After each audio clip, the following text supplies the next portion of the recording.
দিয়ে দেন। নাম্বার 3, আল্লাহ সবকিছু জানার পরেও কেমন জানি বান্দার কাছে জানতে চান, প্রশ্ন করেন, বান্দা তুমি কি বলেছ? আল্লাহ পাকের বান্দা বলে আমি বলেছি আলহামদুলিল্লাহ। সবাই আওয়াজ করে বলি সমস্ত প্রশংসা আপনি আল্লাহর। আল্লাহ বলেন বান্দা তুমি প্রশংসা করলেও আমি প্রশংসিত, না করলেও আমি প্রশংসিত, কম করলেও আমি প্রশংসিত, বেশি করলেও আমি প্রশংসিত। তুমি যদি সারা জীবন আমার প্রশংসা করো, আমার প্রশংসা সামান্য পরিমাণ বাড়বে না। সারা জীবনে যদি একবারও প্রশংসা নাও করো, আমার প্রশংসা সামান্য পরিমাণ কমবেও না। এরপরেও তুমি আমার প্রশংসা করেছো, যাও আমি আল্লাহ তোমাকে দুনিয়া ও আখিরাতে দামি ও প্রশংসিত বানিয়ে দিলাম। আমরা কি সবাই দুনিয়া আখিরাতে দামি ও প্রশংসিত হতে চাই? কারা কারা চাই একটু আল্লাহু আকবার বলে হাত তুলি দাও। জোরে আওয়াজ করে বলি না আল্লাহু আকবার। তাহলে কার প্রশংসা করব? জোরে আওয়াজ করে বলি না কার? আজকের এই মাহফিলে আসতে পেরে আমরা খুশি না বেজার? যারা খুশি হইলাম খুশির সাথে আবার জোরে সরে বলি আলহামদুলিল্লাহ। আমাদের খতিবুল উম্মাহ হাফিজুর রহমান সিদ্দিক কুয়াকাটা যেখানে যান লক্ষ লক্ষ মানুষ জড়ো হয়। এখানেও আশপাশে বিভিন্ন জায়গায় লোকজন বিক্ষিপ্ত আছে।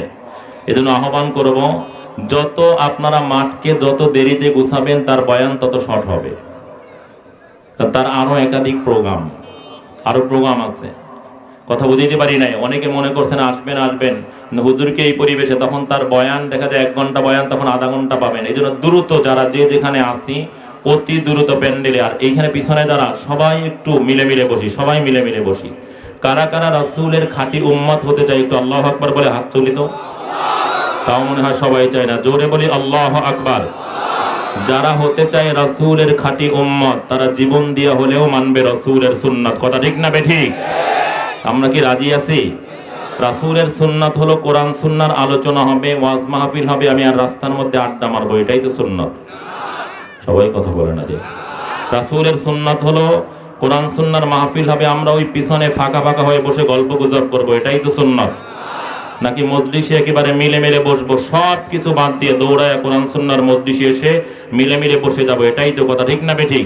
আল্লাহ সকলকে মানার তৌফিক দিয়ে দেব। সকলে বলি আমিন। জোরে বলি আল্লাহুম্মা আমিন। আমি কোরআনে কারীমের সূরা শুআরার 88, 89 নম্বর আয়াত তেলাওয়াত করেছি। আল্লাহ রাব্বুল আলামিন বলেন, ইয়াউমা লা ইয়ানফাউ মালু ওয়ালা বানুন ইল্লা মান আতাল্লাহা বিকলবিন সালিম। কিয়ামতের ময়দানে সম্পদও কোনো কাজে আসবে না, সন্তানও কোনো কাজে আসবে না। সম্পদের দ্বারা দুনিয়ার মধ্যে অন্যায়কে ন্যায় বানানো যায়। কথা বলেন। টাকার মাধ্যমে নিজে হত্যা করে অন্যের নামে মামলা দিয়ে দেওয়া যায়। এরকম ঘটনা আছে না নাই? কথা বলেন। কিন্তু কিয়ামতের ময়দানে সম্পদ দিয়ে কোনো ফায়দা হবে না।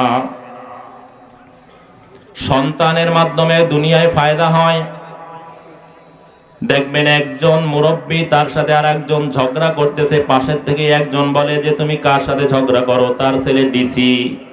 অমনি সে অফ হয়ে যায়। কথা ঠিক না বেঠিক? সন্তানের মাধ্যমেও দুনিয়ায় বিভিন্ন ফায়দা অর্জন হয়, দুনিয়ায় বিভিন্ন উপকার হয়।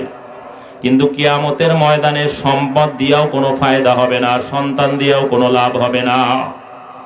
যদি সম্পদ দিয়া ফায়দাই হইতো, তাহলে আদম আলাইহিস সালাম থেকে নিয়ে কিয়ামত পর্যন্ত সবচেয়ে বড় সম্পদশালী ছিল কারুন। এর চেয়ে বড় সম্পদশালী আগেও কেউ আসে নাই, সামনেও কেউ আসবে না। কারুনের সম্পদের আলোচনা আল্লাহ কোরআনের মধ্যেই করছেন, ইন্না কারুনা কানা মিন কওমি মূসা ফাবাগা আলাইহিম ওয়া আতাইনাহু মিনাল কুনুজি মা ইন্না মাফাতিহাহু লাতানু বিল উসবাতি উলিল কুওয়া। আল্লাহ বলেন কারুন মুসা আলাইহিস সালামের বংশধর ছিল। আমি আল্লাহ কারুনকে এত স্বর্ণ মুদ্রার ভান্ডারের গোডাউনের মালিক বানিয়েছিলাম, যেই গোডাউনের গেটের মধ্যে যেই তালা ছিল, এই তালার চাবি বহন করতে শক্তিশালী একটা দল অপারগ হয়ে যেত। তাফসীরের মধ্যে আসছে কমপক্ষে 100 উট লাগতো। তাহলে এবার হিসাব করেন 100 উট কি পরিমাণ চাবি বহন করতে পারে, এর জন্য কি পরিমাণ তালার প্রয়োজন, আর এই তালার জন্য কি পরিমাণ গেটের প্রয়োজন, এর জন্য কি পরিমাণ ভান্ডার গোডাউনের প্রয়োজন। এগুলা স্বর্ণের গোডাউন ছিল না, চাউলের গুদাম ছিল না, গমের গুদাম ছিল না, এগুলো সিমেন্টের গোডাউন ছিল না, সব ছিল স্বর্ণ মুদ্রার গোডাউন। কথা ঠিক না ঠিক? এত সম্পদশালী হওয়ার পরেও, স্বর্ণ মুদ্রার মালিক হওয়ার পরেও কারুন জান্নাতি না জাহান্নামী? বিনা হিসাবে জাহান্নামী। তাহলে সম্পদ দিয়ে কোনো ফায়দা হবে না, সন্তান দিয়েও কোনো লাভ হবে না। আপনার আমার সন্তান কি? আজর তার সন্তান হলো আল্লাহর খলিল ইব্রাহিম খলিলুল্লাহ। আল্লাহর খলিলের বাবা আজর। এই আজরের আল্লাহর খলিল তার সন্তান হওয়ার পরেও কিয়ামতের ময়দানে কোনো ফায়দা হবে না। আল্লাহর খলিলের বাবা আজর জান্নাতি না জাহান্নামী? বিনা হিসাবে জাহান্নামী। তাহলে সম্পদ দিয়েও ফায়দা হবে না, সন্তান দিয়েও কোনো লাভ হবে না। কি দিয়া ফায়দা হবে? আমার মালিক বলেন, ইল্লা মান আতাল্লাহা বিকলবিন সালিম। কিয়ামতের ময়দানে যারা আমি আল্লাহর কাছে কলবে সালিম নিয়া, অহংকার মুক্ত কলব নিয়া, হিংসা মুক্ত কলব নিয়া, রিয়া মুক্ত কলব নিয়া, দুনিয়ার মহব্বত মুক্ত কলব নিয়ে আমি আল্লাহর কাছে হাজির হবে। লোকটা রিক্সাওয়ালা কিনা দেখা হবে না, দিন মজুর কিনা দেখা হবে না, গার্মেন্টস শ্রমিক কিনা দেখা হবে না, ডাস্টবিনের ময়লা পরিষ্কারকারী কিনা দেখা হবে না, হাফসি গোলাম কিনা দেখা হবে না। আমার আল্লাহ বলেন, যার কলবটাকে আমি কলবে সালিম পাবো, তাকে আমার হাবিবের জান্নাত, আমার খলিলের জান্নাত, আমার নবী রাসূলদের জান্নাত, আমার ওলিদের জান্নাত, আমার আসিয়ার জান্নাত, আমার মারিয়ামের জান্নাত, জান্নাতুল ফিরদাউসের মেহমান বানায়া দিব। তাহলে শুধু জান্নাতই না, বরং শ্রেষ্ঠ জান্নাত জান্নাতুল ফিরদাউসের মেহমান হওয়ার জন্য একটা জিনিসের প্রয়োজন, তার নাম হলো কলবে সালিম। কি নাম? জোরে আওয়াজ করে বলেন না, কি নাম? কোরআনের ভাষায় কলবে সালিম যেই মনের মধ্যে, যেই দিলের মধ্যে, যেই অন্তরের মধ্যে হিংসা থাকে না, রিয়া থাকে না, অহংকার থাকে না, দুনিয়ার মহব্বত থাকে না, নেফাকি থাকে না, ওই কলবটাকে কলবে সালিম বলা হয়। আমরা কি আমাদের কলবটাকে কলবে সালিম বানাতে চাই? আমাদের কলবটাকে কলবে সালিম বানায়া নবী রাসূলদের সঙ্গে জান্নাতুল ফিরদাউসের মেহমান কারা কারা হতে চাই? জোরে আল্লাহু আকবার, জোরে আওয়াজ করে বলি আল্লাহু আকবার। আল্লাহ, তুমি তো মরা গাছেও ফুল দিতে পারো, পাথরকেও কথা বলাতে পারো। আমরা নিয়াত করছি বেলালের মতো তোমার হাবিবের সঙ্গে জান্নাতি হওয়ার, বেলালের মতো তোমার হাবিবের সঙ্গে জান্নাতি হওয়ার জন্য যে আমলের প্রয়োজন, সেই আমল করার তৌফিক দিয়ে দাও আল্লাহ। যেই যোগ্যতার প্রয়োজন, সেই যোগ্যতা আমাদেরকে দিয়ে দাও। আমাদের সকলের কলবকে কলবে সালিম বানায় দাও আল্লাহ। সকলে বলি আল্লাহুম্মা আমিন। তাহলে নবী রাসূলদের সঙ্গে জান্নাতুল ফিরদাউসের মেহমান হওয়ার জন্য কয়টা জিনিসের প্রয়োজন? সবাই বলেন কয়টা? তার নাম কি? আরো জোরে বলেন, কি নাম? কলবে সালিম। কলবে সালিম অর্জনের মাধ্যম হলো পাঁচটা। কয়টা মাধ্যম? নামাজ কয় ওয়াক্ত? ইসলামের বেনা। তাহলে মনে রাখতে সহজ, কলবে সালিম অর্জনের মাধ্যম হলো পাঁচটা। এক নাম্বার মাধ্যম হলো কাসরতে যিকরুল্লাহ, অধিক পরিমাণে আল্লাহ পাকের জিকির করা। কার জিকির? জোরে আওয়াজ করে বলেন না, কার জিকির? দুই নাম্বার কাসরতে তিলাওয়াতে কোরআন, বেশি বেশি কোরআনে কারীম তেলাওয়াত করা। তিন নাম্বার মাধ্যম হলো কাসরতে যিকরিল মাউত, বেশি বেশি মৃত্যুর কথা স্মরণ করা। চার নাম্বার মাধ্যম হলো সোহবাতে আহলুল্লাহ, নেককার আল্লাহওয়ালাদের সোহবাতে বেশি বেশি সময় কাটানো, তাদের মজলিসে বেশি বেশি হাজির হওয়া, তাদের সঙ্গে বেশি বেশি সম্পর্ক রাখা, তাদের সাথে সব সময় চলতে থাকা। পাঁচ নাম্বার মাধ্যম হলো তওবা। তাহলে কলবটাকে কলবে সালিম বানানোর মাধ্যম কয়টা? সবাই আওয়াজ করে বলেন না, কয়টা? এক নাম্বার বেশি বেশি কার জিকির? জোরে আওয়াজ করে বলেন না, কার জিকির? দুই নাম্বার বেশি বেশি কোরআনে কারীম তেলাওয়াত করা। তিন নাম্বার বেশি বেশি মৃত্যুর কথা স্মরণ করা। এখানে অনেকে আছি আমরা এত দুনিয়াদার হয়ে গেছি যে এই কাঁধে করে সবচেয়ে আপন, সবচেয়ে কাছের মানুষ মায়ের লাশ বহন করে কবরে রেখে আসছি, কিন্তু মৃত্যুকেও ভুলে গিয়েছি, কবরকেও ভুলে গিয়েছি, আখিরাতকেও ভুলে গেছি। কথা ঠিক না বেঠিক? একই কাঁধে করে বাবার লাশ বহন করে কবরে রেখে আসছি, মৃত্যুকেও ভুলে গিয়েছি, কবরকেও ভুলে গিয়েছি, আখিরাতকেও ভুলে গিয়েছি। এমন একদিন হবে যে আমার সন্তান, আমার আত্মীয় স্বজন, আমার এলাকাবাসী কাঁধে করে আমার লাশ বহন করে কবর নিয়ে যাবে। সেদিন মৃত্যুর প্র্যাকটিক্যাল হবে, সেদিন কবরের প্র্যাকটিক্যাল হবে, আখিরাতের প্র্যাকটিক্যাল হবে, কিন্তু আমার আর কোনো ফায়দা হবে না। কথা ঠিক না বেঠিক? এজন্য আমার ভাইরা অনেকে বলে, হুজুর মৃত্যুর কথা কিভাবে স্মরণ করব, বেশি বেশি মৃত্যুর কথা কোন পদ্ধতিতে স্মরণ করব? ও আমার ভাইরা, একটা সহজ পদ্ধতি হলো, আজকে এই মাহফিলে আসছেন, খেয়াল করেন এটা আমার জীবনের শেষ মাহফিলে আসা, আর হয়তো জীবনে মাহফিলে আসার সুযোগ পাবো না। এই যে মৃত্যুর কথা স্মরণ হয়ে গেল, নামাজ পড়বেন, এশার নামাজ পড়লাম, এটা আমার জীবনের শেষ এশার নামাজ, আর হয়তো এশার নামাজ পড়ার সুযোগ হবে না। মৃত্যুর কথা স্মরণ হলো, খাবার খাবেন, খেয়াল করবেন এটা আমার জীবনের শেষ খাবার, আর হয়তো খাবার খাওয়ার সুযোগ পাবো না। মৃত্যুর কথা স্মরণ হয়ে গেল। আল্লাহর হাবিব ফরমান, যে ব্যক্তি প্রতিদিন 20 বার অথবা 100 বার মৃত্যুর মোরাকাবা করতে পারবে, কিয়ামতের ময়দানে শহীদি মর্যাদা পায়া জান্নাতি হয়ে যাবে। সুবহানাল্লাহ।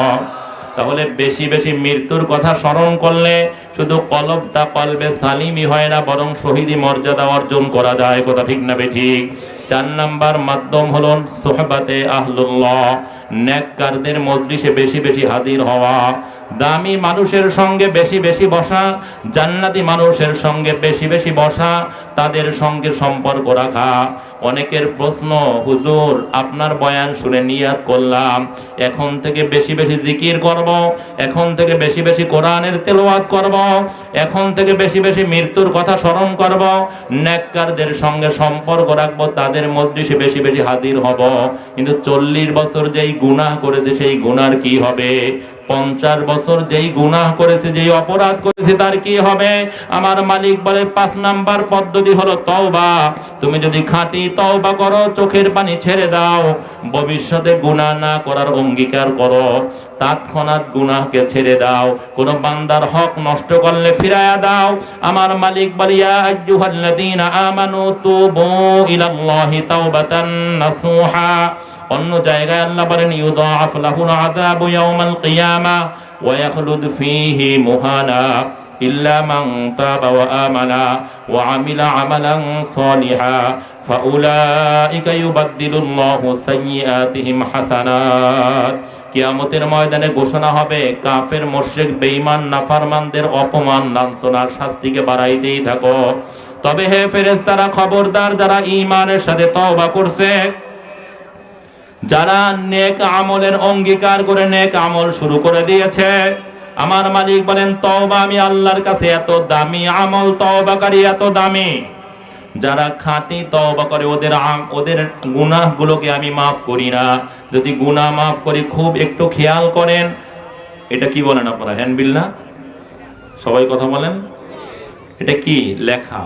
ধরেন এটা গুনাহ, যদি মাফ হয়ে যায় তাহলে খালি, কথা বলেন, খালি আমল নামা নিয়ে জান্নাতে ঢোকা যাবে না। জান্নাতে যাওয়ার জন্য নেক আমলের প্রয়োজন আছে না নাই? আমার মালিক বলে, যারা আমি আল্লাহর কাছে খাঁটি তওবা করে, যারা অনুতপ্ত হয়, ভবিষ্যতে গুনাহ না করার অঙ্গীকার করে, নেক আমল শুরু করে দেয়, আমি আল্লাহ ওদের গুনাহগুলো মাফ করি না, বরং যেই পরিমাণ গুনাহ নিয়ে তওবা করে, সব গুনাহগুলোকে আমি আল্লাহ নেকি বানায়া দেই। তাহলে তওবার দ্বারা শুধু গুনাহই মাফ হয় না, বরং সব গুনাহ নেকি বানায়া দেন কে? আর একটু জোরে আওয়াজ করে বলেন না, কে? নবী রাসূল ব্যতীত কেউ নিষ্পাপ না, আমার মালিক কাউকে নিষ্পাপ বানান নাই। কিন্তু তওবা এমন এক দামি আমল, আল্লাহর হাবিব বলেন, আত্তাইবু মিনাজ যামবি কামান লা যামবা লা। যারা গুনাহ থেকে তওবা করে, তারা নবী রাসূলদের মতো নিষ্পাপ হয়ে যায়। সুবহানাল্লাহ। তাহলে যদি খাঁটি তওবা করতে পারে, আজকে অনেক আলেম ওলামা ইতিমধ্যে আসতেছেন, এদের এই মজলিসে বসে যদি খাঁটি একটা তওবা করতে পারি, জীবনের সব গুনাহগুলোকে নেকি বানায় নেক আমল শুরু করতে পারি, তাহলে আশা করা যায় আমিউন বেলালের মতো নবী রাসূলদের সঙ্গে জান্নাতুল ফেরদাউসের মেহমান হতে পারবো। কথা ঠিক না বেঠিক? তাহলে এই 5টা আমল করতে কি রাজি আছি সবাই? 1 নাম্বার, বেশি বেশি কার জিকির। 2 নাম্বার, বেশি বেশি কার কোরআনের তেলাওয়াত। 3 নাম্বার বেশি বেশি মৃত্যুর কথা স্মরণ করা। 4 নাম্বার নেককারদের সোহবাতে বেশি বেশি সময় কাটানো। 5 নাম্বার মাধ্যম হলো তওবা। আল্লাহু আকবার। এই কলবটাকে কলবে সালিম বানানোর জন্য 2টা জিনিস ব্যয় করা লাগবে। কয়টা জিনিস? সবাই আওয়াজ করে বলেন না, কয়টা জিনিস? 1 নাম্বার হলো সময়। এই যে সময় দিতেছি কাকে পাওয়ার জন্য? দেখবেন এই মজলিসেও কতজন হাজির হইছে, আগে চোখে পানি ছিল না, কিন্তু এই মজলিসে বসার পরে তার চোখে পানি আসবে। আগে কলব শুধু গুনার কথা বলতো, এখন গুনার কথা শুনতেই পারবে না। তাহলে কলবে সালিম অর্জনের জন্য 1 নাম্বার যেই জিনিস ব্যয় করতে হবে, সময় ব্যয় করতে হবে। এখনো দেখবেন অনেকে আওয়াজ শুনে মাহফিলের কথা বলে বাড়ি থেকে বের হয়েছে, কিন্তু মাহফিলে আসার সুযোগ পাবে না। আশপাশের দোকানের মধ্যে আড্ডা মেরে জেলাফি কিনে এরপরে বাড়িতে যাবে, প্যান্ডেলে ঢোকার আর সুযোগ হবে না। কথা ঠিক না বেঠিক? এরকম সমালোচনাও করবে। 30-40 বছর মাহফিল হয়, কোনো ফায়দা তো হলো না, তোমার কোনো ফায়দা হয় নাই, কিন্তু একটা বয়ান শুনেই তো কত নাফরমান আল্লাহর ওলি হয়ে গিয়েছে। কথা ঠিক না বেঠিক? এজন্য এখন থেকে আমরা আল্লাহকে পাওয়ার জন্য, আল্লাহর জান্নাতে যাওয়ার জন্য, কলবটাকে কলবে সালিম বানানোর জন্য কারা কারা দিনের জন্য, আল্লাহকে পাওয়ার জন্য সময় ব্যয় করব? জোরে আল্লাহু আকবার। আল্লাহ তুমি আমাদের সময়কে তোমাকে পাওয়ার জন্য, তোমার জান্নাতে ঢোকার জন্য, তোমার ওলি হওয়ার জন্য ব্যয় করার তৌফিক দিয়ে দাও আল্লাহ। সকলে বলি আল্লাহুম্মা আমিন। ও আমার ভাইরা, 2 নাম্বার ব্যয় করতে হবে সম্পদ। 2 নাম্বারে কি? আরো জোরে বলেন না। 2 নাম্বারে কি বলেন? আরো আওয়াজ করে বলেন। 2 নাম্বারে সম্পদের মালিকানা কার? জোরে আওয়াজ করে বলেন না, কার? এইটা আমাদের অনেকের মুখের কথা, কিন্তু দিল দিয়ে এই কথা বলতে পারি না। আজকে জুমার দিন গেছে, দেখবেন কত মানুষ তার সামনে আল্লাহর ঘরের বাক্স আসছে, কিন্তু খালি ফিরাইয়া দিছে। কথা বলেন না, কথা বলেন না। ওই কপাল পোড়ার 10টা 20টা 150 টাকা দেওয়ার তৌফিক হয় নাই। আল্লাহর জন্য সময় ব্যয় করবা না, সম্পদ ব্যয় করবা না। আমার মালিক সময় এবং সম্পদ নিয়েই ছাড়বে। হয়তো অ্যাপোলোতে ফালায়া নিবে, আর নয় মাদ্রাসে পাঠায় নিবে, সিঙ্গাপুর পাঠায় নিবে, আর নয় বিছানার মধ্যে বছরকে বছর ফালায়া সময়ও নিবে, সম্পদও নিবে। কথা ঠিক না বেঠিক? এজন্য আল্লাহর জন্য সময় এবং সম্পদের কোরবানি করতে কারা কারা রাজি? একটু জোরে আল্লাহু আকবার। আল্লাহ তুমি কবুল করিয়ে নাও। সকলে বলি আমিন। অনেকের প্রশ্ন, হুজুর আমরা গার্মেন্টস শ্রমিক, আমরা গরিব মানুষ, আমি তরকারি বিক্রি করি, আমি চায়ের দোকানদার, আমি একেবারে সাধারণ মানুষ, আমি দ্বীনের জন্য কিভাবে সম্পদ ব্যয় করব? আল্লাহু আকবার। আমার ভাইরা, এই মাহফিলের প্যান্ডেলের মধ্যে যদি এমন কেউ আছেন কিনা যে 2-3 মাস ধরে তার চুলার মধ্যে কোনো আগুন জ্বলে নাই, কোনো খাবারের ব্যবস্থাও হয় নাই, যদি এরকম কেউ থাকেন, আল্লাহর রহমতের উপরে ভরসা করে তার পুরা জিম্মাদার আমি নিয়ে নিব। কিন্তু না, এরকম কোনো লোক খুঁজিয়ে পাওয়া যায় না। এরকম কেউ যদি থাকেন যে 3 দিন 4 দিন ধরে তার পরিবারে কোনো খাবারের ব্যবস্থা হয় নাই, এরকম লোকও পাওয়া যায় না। কথা ঠিক না বেঠিক? কিন্তু দেখেন, উভয় জগতের বাদশাহ মুহাম্মদুর রাসূলুল্লাহ সাল্লাল্লাহু আলাইহি ওয়াসাল্লাম 3 দিন ধরে তার পরিবারের মধ্যে কোনো খাবারের ব্যবস্থা নাই, রাসূলের খাবারের কোনো ব্যবস্থা হয় নাই। 3য় দিন যোহরের নামাজ আদায় করে রাসূল চিন্তা করলেন, একটু ফাতেমার বাড়িতে যাই, দেখি কোনো ব্যবস্থা হয় কিনা। আল্লাহু আকবার। আল্লাহর হাবিব ফাতেমা রাদিয়াল্লাহু তাআলা বাড়িতে ঢুকতেছেন, নানা জানের টের পায়া হাসান হোসেন দৌড়াইয়া আসছে, নানা কি নিয়ে আসছো? হাসান হোসাইনের এই অবস্থা দেখি আল্লাহর হাবিবের চোখ থেকে পানি ঝরে। নানা জান, আমি তো কিছুই নিয়ে আসতে পারি নাই। বলে, কতদিন পরে আসলা, কোনোদিন তুমি খালি হাতে আসো না, আজকে তুমিও কিছু নিয়ে আসো নাই। তোমার মেয়ে আমাদের মা 3 দিন ধরে আমাদেরকে কোনো খাবার দেয় না, কি জানি চুলায় জ্বালায় আর বলে একটু ঘুমাও, খাবার তৈরি হইতেছে। না না, আর সহ্য করতে পারি না, আর কত ঘুমাবো, ঘুম আসে না। আল্লাহর হাবিবের চোখ থেকে পানি ঝরে। আল্লাহর হাবিব বাড়ির দিকে ঢুকতেছেন। ফাতেমা রাদিয়াল্লাহু তাআলা আনহা বলেন, আব্বা কি নিয়ে আসছেন? আল্লাহর হাবিব বলে, মা আমি তো কিছু নিয়ে আসতে পারি নাই, 3 দিন ধরে তোমার বাবার কোনো খাবারের ব্যবস্থা নাই, আমি একটু একটু খাবারের জন্য তোমার বাড়িতে আসছিলাম। ফাতেমা রাদিয়াল্লাহু তাআলা আনহা বলেন, ইয়া রাসূলুল্লাহ, ইয়া হাবিবাল্লাহ, আপনি বড় মানুষ, আল্লাহর সাথে আপনার গভীর সম্পর্ক, আমি সহ্য করতে পারি, কিন্তু আমার ছোট বাচ্চা হাসান হোসাইনের কি হবে? আল্লাহর হাবিব বললেন, ফাতেমা ধৈর্য ধরো, মালিক উত্তম কোনো ব্যবস্থা করবে। আলী কোথায়? কয় তার অবস্থা তো আরো মারাত্মক। 3.5 দিন ধরে কোনো ব্যবস্থা করতে পারে না, ক্ষুধার জ্বালায় ছটফট করতেছিল। আমাদের একটা পুরাতন সিরা কম্বল, সেইটা পেটের নিচে দিয়ে গৌরাগৌরি করতেছিল, হঠাৎ বেহুশ হইয়া পড়িয়ে গেছে, আর হুশ ফিরে না। আল্লাহর হাবিব বললেন, ফাতেমা, আলীকে ডাক দাও। ফাতেমা রাদিয়াল্লাহু তাআলা আনহা আলী রাদিয়াল্লাহু তাআলা আনহুর মাথায় হাত দিয়ে নাড়াচাড়া করে টের পান না।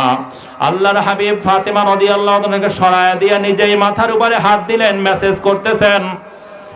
আলী রাদিয়াল্লাহু তাআলা হুশ ফিরে না, কিছুক্ষণ পরে হুশ ফিরছে, তাকায়া দেখে সাইয়্যিদুল মুরসালিন মুহাম্মাদুর রাসূলুল্লাহ সাল্লাল্লাহু আলাইহি ওয়াসাল্লাম তার মাথায় হাত দিয়ে মেসেজ করতেছেন। আল্লাহু আকবার। আলী রাদিয়াল্লাহু তাআলা রাসূলের চেহারা দেখার সাথে আমার শক্তি বাড়িয়ে গেছে, লাফ দিয়ে দাঁড়ায় গেলেন, বললেন, লাব্বাইকা ইয়া রাসূলুল্লাহ, হে আল্লাহর হাবিব, আপনার আলী উপস্থিত, কি করতে হবে বলেন।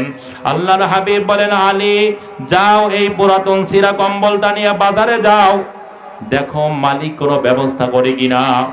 আলী রাদিয়াল্লাহু তাআলাকে এই কথা বলার সাথে সাথে ফাতেমা রাদিয়াল্লাহু তাআলা বলেন, ইয়া রাসূলুল্লাহ, ইয়া হাবিবাল্লাহ, হে আমার বাবা, হে আমার পিতা, একটা সিরা পুরাতন কম্বল, এইটা দিয়ে আমরা পুরা পরিবার শীতের সময় চলি, এটা কে কিনবে তা জানি না, তবে যদি এটাও বিক্রি করা হয় তাহলে আমাদের কি অবস্থা হবে। আল্লাহর হাবিব বললেন, ফাতেমা ধৈর্য ধরো, আল্লাহ উত্তম কোনো ব্যবস্থা করবে। আলী, এইটা নিয়ে বাজারে যাও, যদি কেউ কোনো দাম না বলে আমার কথা বলবা। আলী রাদিয়াল্লাহু তাআলা পুরাতন সিরা কম্বল নিয়ে বাজারে গেলেন, কেউ কোনো দাম বলে না। কিছুক্ষণ পরে বললেন, আল্লাহর হাবিব আমাকে পাঠাইছেন। অমনি একজন বলে, আলী, তোমার এই কম্বলের দাম হলো 1.5 দিরহাম।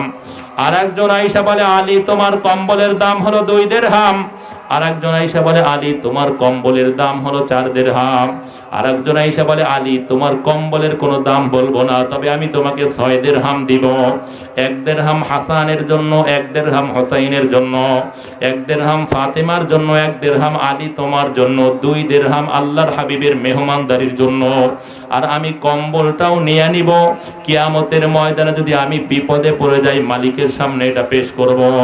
আল্লাহু আকবার। আলী রাদিয়াল্লাহু তাআলা তাকে কম্বল দিলেন, 6 দিরহাম তার থেকে নিলেন, বাজার করার জন্য রওনা করলেন। একটু সামনে অগ্রসর হতে না হতেই আল্লাহু আকবার, একজন বৃদ্ধ বিকলাঙ্গ হাত বাড়ায় দিয়েছে, আলী, আমাকে কিছু দাও। আলী রাদিয়াল্লাহু তাআলা, ভাই, তুমি কার কাছে হাত বাড়াইলা? যার পরিবারের এই অবস্থা, 3 দিন ধরে কোনো খাবারের ব্যবস্থা নাই। বলে, আলী, 3 দিনের কথা বলো, এই পরিবারের 4 দিন ধরে কোনো পানিরও ব্যবস্থা হয় নাই।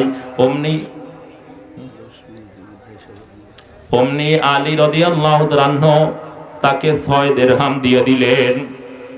দিয়েই আমার মালিকের সঙ্গে কথা বলা শুরু করলেন। মান জা বিল হাসানাতি ফালাহু আশরু আমসালিহা। আল্লাহ, তুমিই তো বলছো, তোমাকে যে 1 দেয় তুমি তাকে 10 দিয়ে দাও। আমি তোমার জন্য, তোমার এই বৃদ্ধ বিকলাঙ্গা ভিক্ষুককে আমি 6 দিরহাম দান করছি। আমি কিন্তু তোমার কাছে 60 দিরহাম পাই।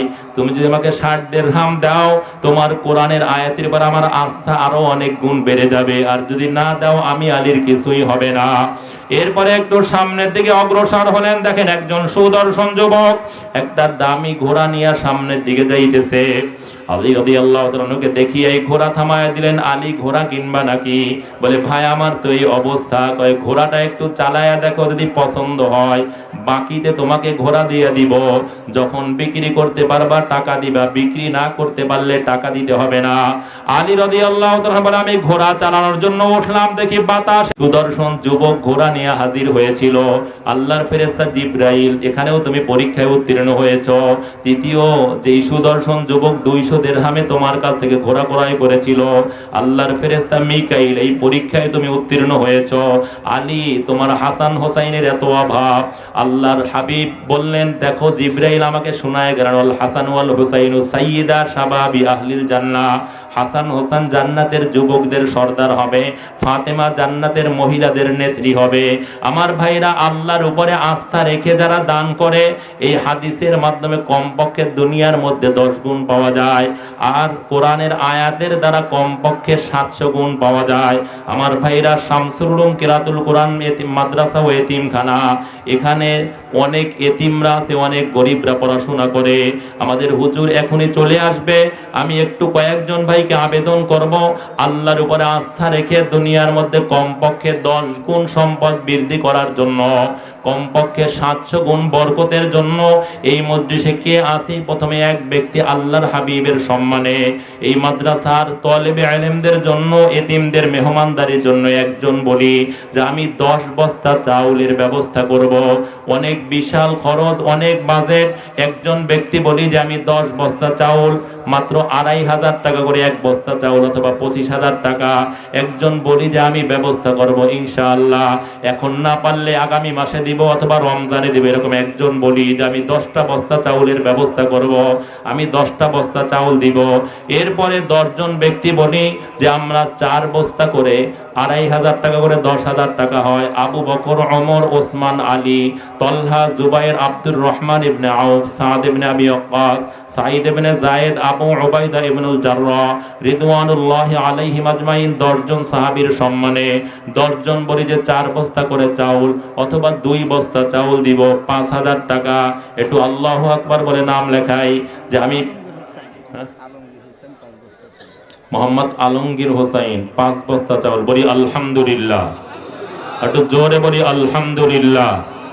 হযরত আবু বকর রাদিয়াল্লাহু তাআলার সম্মানে আরেকজন ব্যক্তি আমি খুঁজতেছি যে 10 বস্তা চাউল দিবে রাসূলের সম্মানে। আমার আলমগীর ভাইয়ের দানকে আল্লাহ কবুল করুক, সকলে বলি আমিন। আবু বকর রাদিয়াল্লাহু তাআলার সঙ্গে তাকে জান্নাতি বানায়া দেখ, তার হালাল রিজিকের মধ্যে বরকত দিয়া দেখ, পরিবার পরিজনের জীবিত মৃত সকলকে জান্নাতুল ফেরদাউসের মেহমান হিসেবে কবুল করুক। হালাল উপায়ে আমার ভাইকে আল্লাহ 100,000 কোটি টাকার মালিক বানায় দেয়, সকলে বলি আমিন। জোরে বলি আল্লাহুম্মা আমিন। অনেকে আমিনও বলে না, আল্লাহ যদি আমারটাও কবুল করে, জোরে বলি আল্লাহুম্মা আমিন।